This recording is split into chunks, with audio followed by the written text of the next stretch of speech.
비판이라고 되어 있습니다. 여당 내에서 한동훈 전 비대위원장이 제기한 이 특검법에 대해서 여야 모두 파장이 일고 있는데요. 일단 당권 경쟁 전선은 한 전 위원장이 던진 이 특검법을 중심으로 벌어지고 있는 것 같습니다.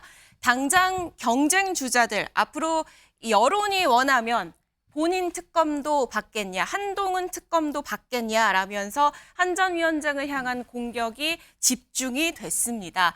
당권 주자들 자세히 보시면 나경원, 원희룡, 윤상현 세 후보 모두 다 일제히 비판을 했고요. 당정 관계를 파탄낼 수 있다. 이슈만 커질 뿐이다라는 강도 높은 비판이 어제 이어졌습니다. 저희가 이 당권 주자들의 입장을 직접 영상으로 준비했습니다. 지금의 민심 그리고 지금까지의 상황들을 충분히 고려한다면 저는 이렇게 설득력 있는 대안, 합리적인 대안을 제시하는 것이 우리 윤석열 정부와 국민의힘을 진정으로 살리고 지키는 길이라고 생각합니다. 민주당 쪽에서 말하는 대통령 탄핵으로 가기 위한 어떤 의도로밖에 보이지 않는다. 그런데 지금 이 국민 여론만을 갖다 이야기하면서 특검 얘기를 그렇게 입장을 바꿀 수 있느냐. 지금부터 저렇게 하면요. 자, 그러면 한동훈 특검도 야당이 발의했는데 여론조사 높으면 그럼 특검 하시겠습니까? 묻고 싶습니다. 이거는 나이브한 생각이고 순진한 생각이라는 거예요. 공수처 수사가 아주 강도 높게 진행이 되고 있는데 이것은 원래 특검 취지와 맞지 않을 뿐만 아니라 집권 여당의 당대표가 되자는 사람이 대놓고 반윤하자고 달려들면 그 집안이 콩가루 집안이지 유지가 되겠습니까? 예, 홍석준 의원님, 지금 보셨다시피 한동훈 전 위원장이 던진 이 특검 대안에 당권 주자들이 다 일제히 비판을 하고 있습니다. 이거는 경쟁 주자를 향한 견제라고 봐야 되나요? 아니면 실제 당내 여권의 내부 분위기가 다 이렇다고 봐야 하나요? 예, 두 가지 다 봐야 되겠죠. 사실 이제 지금 당권 경쟁이 이제 달아오르면서 이제 서로가 이제 이슈를 가지고 이제 좀 논쟁을 하게 되는 그런 국면으로 들어갔는데 사실 일요일 날한 시간 간격으로 나경원, 한동훈 그리고 원희룡 그 후보가 이제 그 당 그 대표 출마를 할 때 사실은 어떤 그 이슈를 가지고 이제 선언할 건가 굉장히 많이 좀 관심이 높았습니다. 그런데 조금 전에 이제 그 최상병 특검 같은 경우는 원래 그 한동훈 장관 이제 그 당 대표 출마할 때는 내용이 없었다가 기자들 이제 질의할 때 이제 저런 어떤 이야기를 했는데 근데 그 한동훈 지금 후보 같은 경우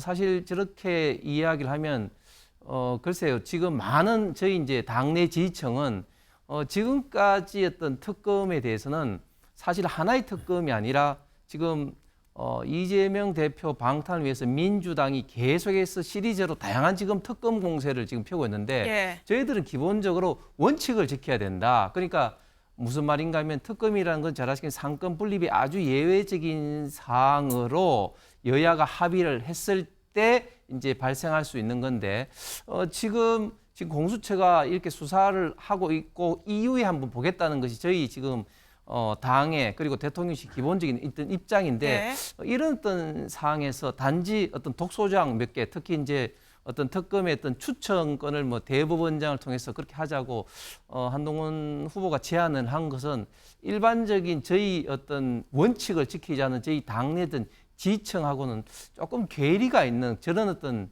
주장을 했기 때문에 굉장히 지금 현재 많은 좀 이슈가 되고 있고 많은 공격을 받고 있는 것 같습니다. 그러니까 수사기관을 무용하게 만든 것, 수사기관 무용론에 힘을 실은 거 아니냐, 혹은 민주당 내 공세에 말려 들어가는 거 아니냐라는 당내 비판이 일각에서 있는데요. 여기에 대해서 최인호 의원님, 한동훈 위원장 같은 경우에는 그러면 이거 말고, 이 대안 말고, 이런 합리적인 대안 제시 말고 이 논란을 종결시킨 다른 방안이 있느냐라고 재반박을 하고 있거든요.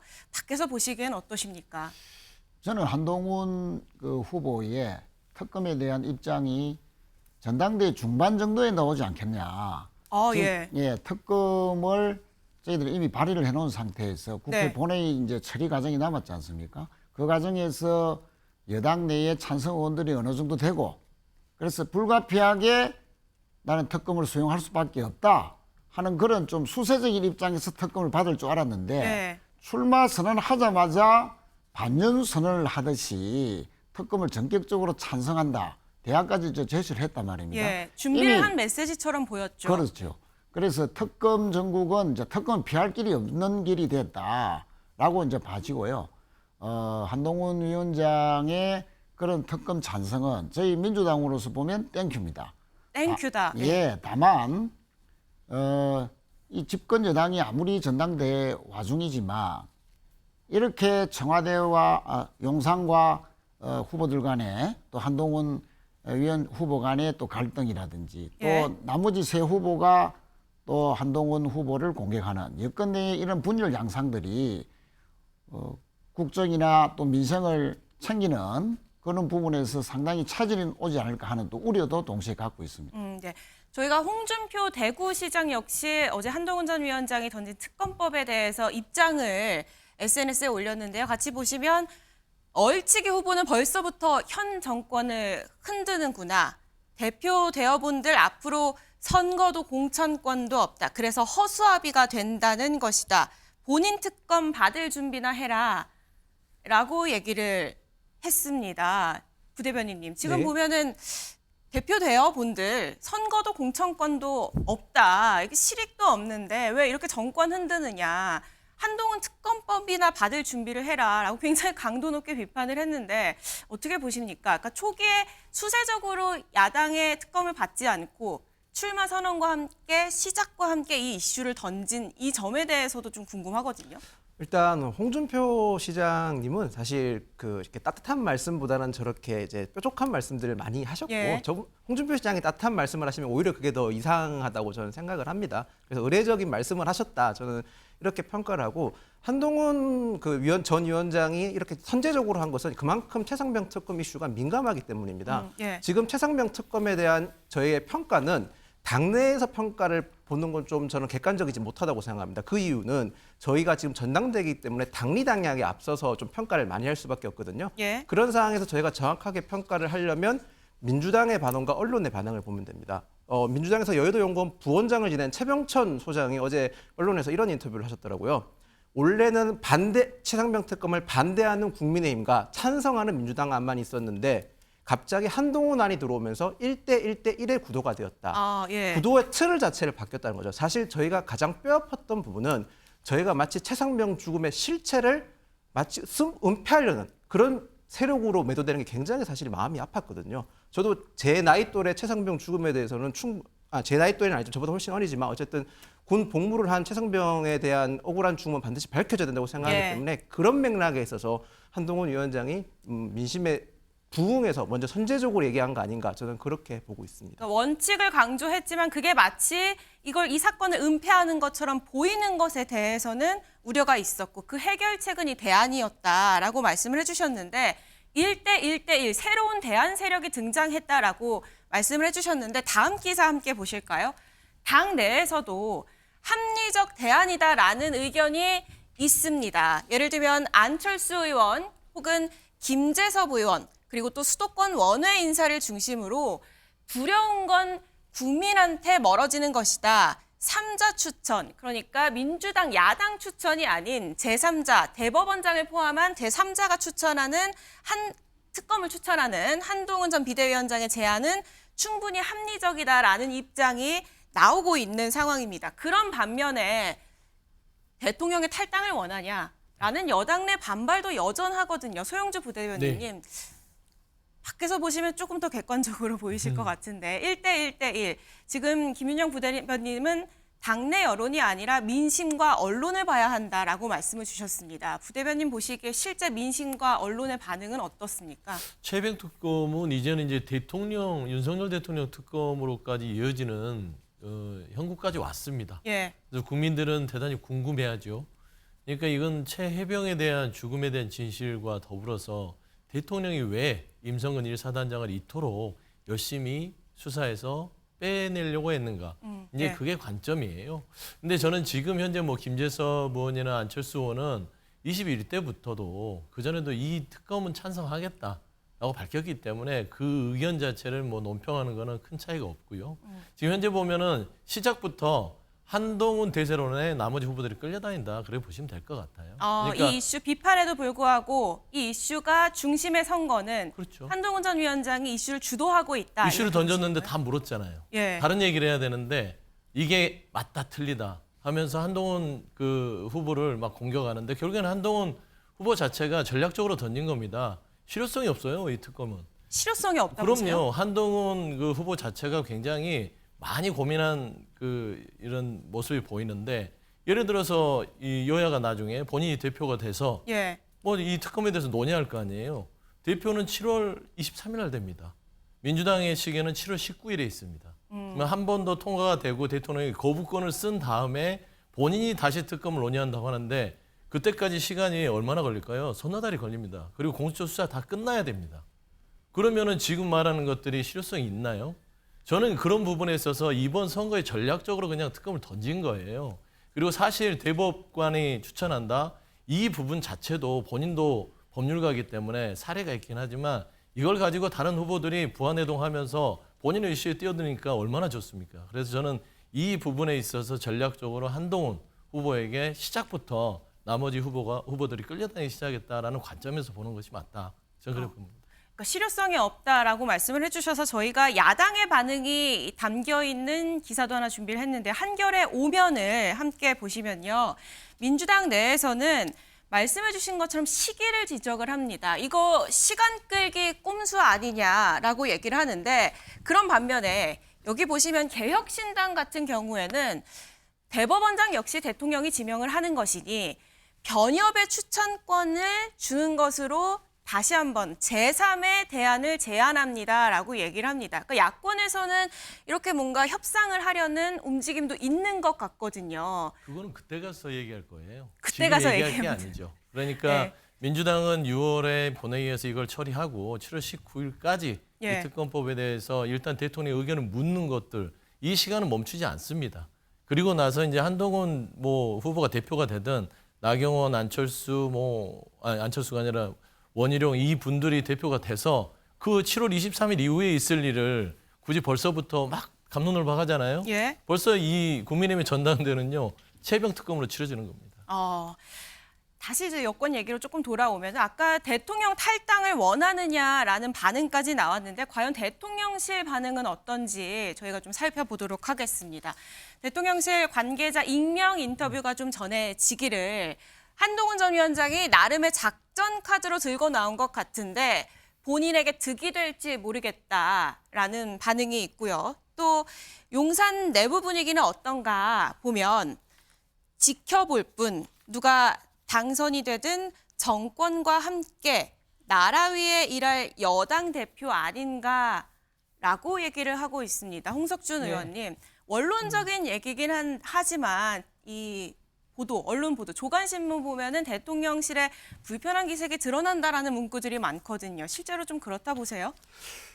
제가 볼 때는 뭐 상당히 좀 불편한 어떤 그런 기류도 있다고 생각을 합니다. 왜냐하면 사실 이번 당 대표 경선은 저희가 이제 4.10 총선을 참패한 데 따른 어떻게 당 어떤 체질을 개선을 해서 예.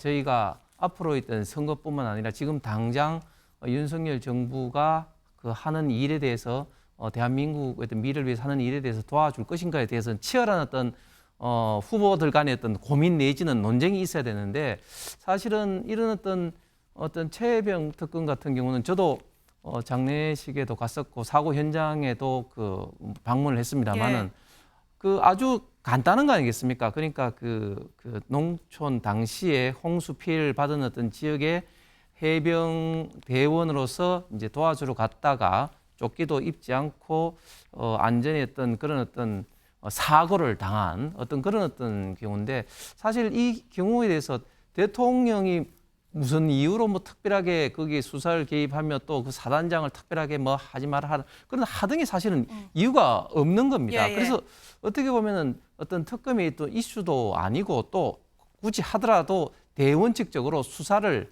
공수처 수사의 어떤 결과를 보자는 어떤 것이 이제 그 기본적인 방향인데 그런 어떤 이슈에 대해서 자꾸 이렇게 그 지금 당 대표 경선에서 중심 이슈로 떠오른다는 것은 제가 볼 때는 저희 뭐 당뿐만 아니라 그 지금 현재 어떤 정부 그리고 국가를 위해서도 이게 과연 어떤 도움이 되는 것인지 저는 참 안타깝습니다. 네. 저희가 경향 4면에 있는 기사를 마저 함께 보시면요. 한동훈 전 위원장이 던진 이 자체 특검에 대해서 대통령실의 입장은 받을 수도 피할 수도 없다라고 경향신문은 보도를 하고 있습니다. 왜냐 하면 당대표를 선출할 경우 그러면 특검법을 강제로 받아야 하는 거 아니냐. 그래서 피하고 싶은데 또 피한다고 영향력을 전당대회 행사하게 되면 당내 균열이 있고 그러면 거부권을 무력화시키는 이 마지노선이 8명이죠. 8명이 만약에 재표결에서 이탈되면 결국에 특검은 현실화되는 거 아니냐라는 이런 상황을 받을 수도 피할 수도 없는 대통령실이라고 경향신문은 지금 보도를 하고 있고요. 또 다른 만평을 하나 보시면 이번에는 한 전 위원장의 주장이라고 할까요? 여기에 대해서 특검법을 반대하는 이유에 대해서는 공감하지만 지금 이런 대안 말고는 별다른 수가 없어 보인다라는 게 한 전 위원장의 주장이고 그게 곧 정권을 위한 것이다라는 게 또 한 전 위원장의 입장이거든요. 마치 그런 그림인 것 같긴 합니다. 최상병 사건이고 한 전 위원장이 약간 공격적인 수비를 하고 있는 것 아니냐라는 만평인 것 같은데 최윤호 의원님 어떻게 보셨습니까? 이 만평과 함께 받을 수도 피할 수도 없는 대통령실의 입장.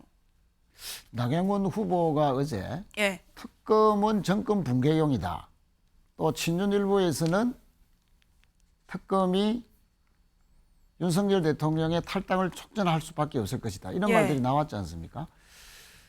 피할 길이 없다. 결국은 한동훈 위원장이 대표가 되면 자신의 공약을 지켜야 됩니다. 그러면 지금도 찬성하는 여당의 의원들이 제법 있는데 한동훈 위원장을 선출했던 또 앞장섰던 의원들 다수는 찬성에 나설 수밖에 없고 예. 또 여야 협상 과정에서 그렇게 입장을 취할 수밖에 없을 겁니다. 그럼 특검은 통과되는 것이죠. 제 의결 때도 200석이 훨씬 넘는 표결로 특검이 통과될 가능성이 매우 높다. 예. 자, 그런 측면에서는 피할 길이 없는 것이고, 자, 받을 수가 없다는 측면에서는 그저께 청문회에서도 이미 여러 가지가 나왔지만 결국은 대통령의 경로 또는 있을 수도 있는 말 한마디, 지시 때문에 용산의 참모들이 움직였고 국방부 경찰들이 다 움직여서 수사를 은폐하거나 축소시킨 거 아니냐라는 예. 의혹이 사실로 드러나는 여러 가지 정황들이 나왔거든요. 또 진술도 나왔습니다. 그런 측면에서는 소위 받을 수가 없는 입장이죠. 그런 측면에서 대통령실은 지금 한동훈 특검 찬성 때문에 매우 곤혹스러운 위치에 있다. 상당히 당황해하고 있다. 그렇게 봅니다. 어쨌든 이 이슈를 중심으로 이 당권 주자들의 전선이 이뤄진 거는 분명해 보입니다. 정치인은 발이 가는 곳에 메시지가 있다고 하잖아요. 어제 당권 주자들이 향한 곳은 어딘지 또 어떤 메시지를 남겼는지 저희가 영상으로 모아봤습니다.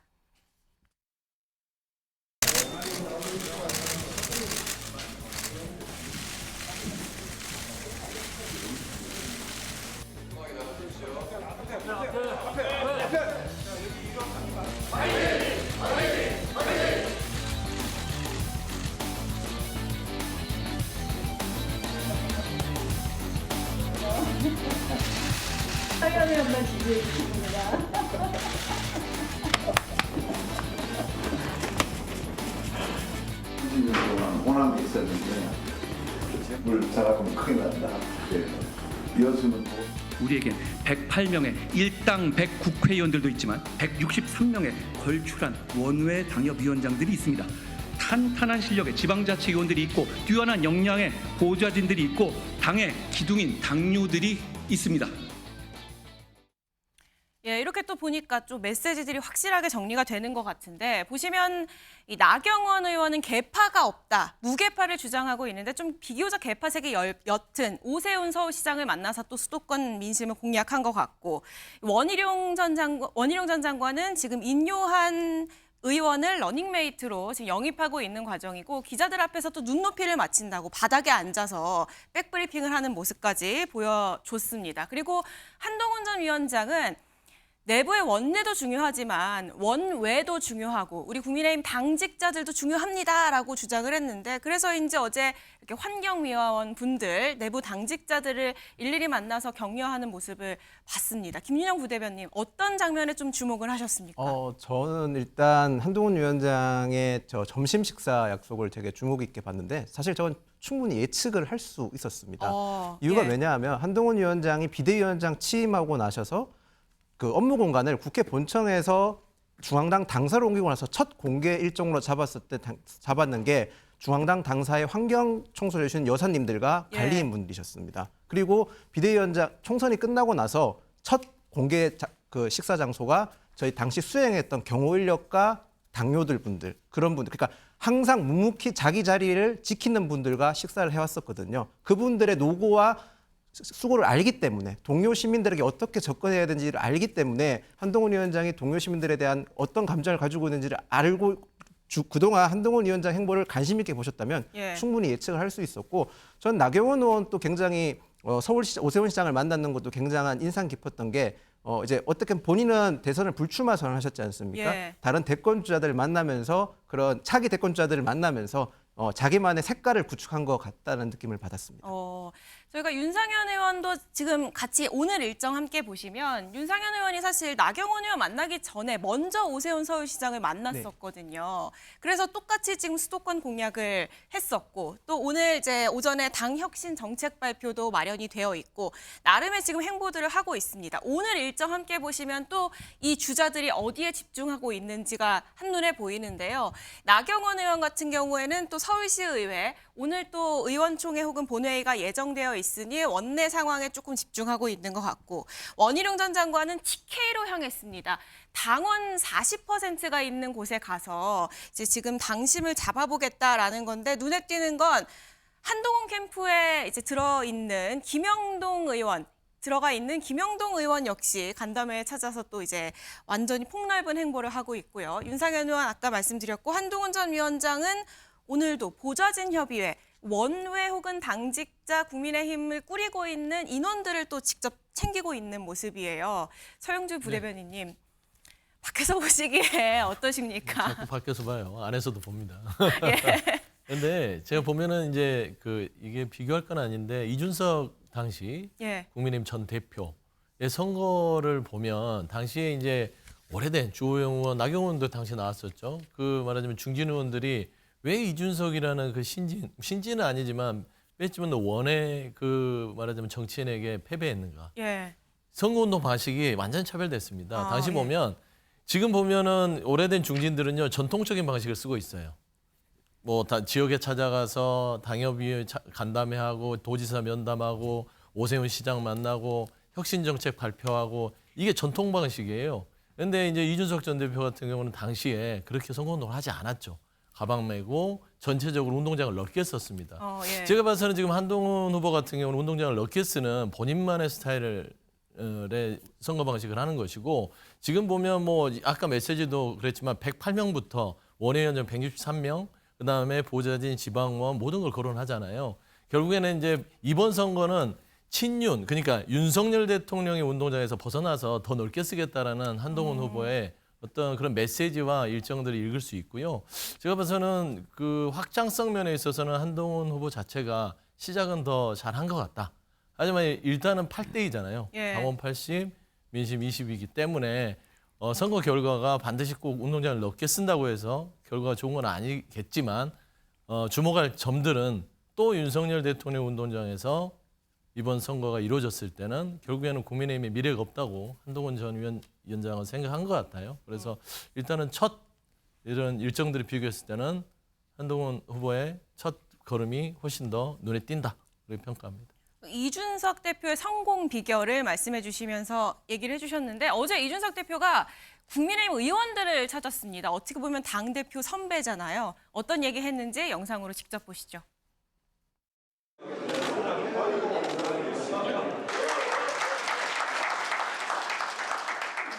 예, 여기서 축사하니까 좀 재밌네요. 참 요즘 전당대회 시즌이라 가지고 아까도 지금도 원지사도 계시고 여기 윤상현 의원님도 계시고 한데 야, 이거 당대표 해보니까 왜 하려고 하지? 이런 생각이 들기도 합니다. 다들 도전하신 만큼 좋은 성과가 있기를 우선 기대하겠습니다. 예, 귀당의 후보군을 보다 보니 예외 없이 서울대 또는 법대 출신으로 다 차 있는 것 같습니다. 예, 웃으면서 좋은 성과 이시길 바랍니다라고 얘기하면서 또 서울대 출신, 법대 출신만 있는 것 같습니다. 다양성이 없다라는 또 뼈 있는 지적까지 남겼습니다. 홍석준 의원님 어떻게 들으셨습니까?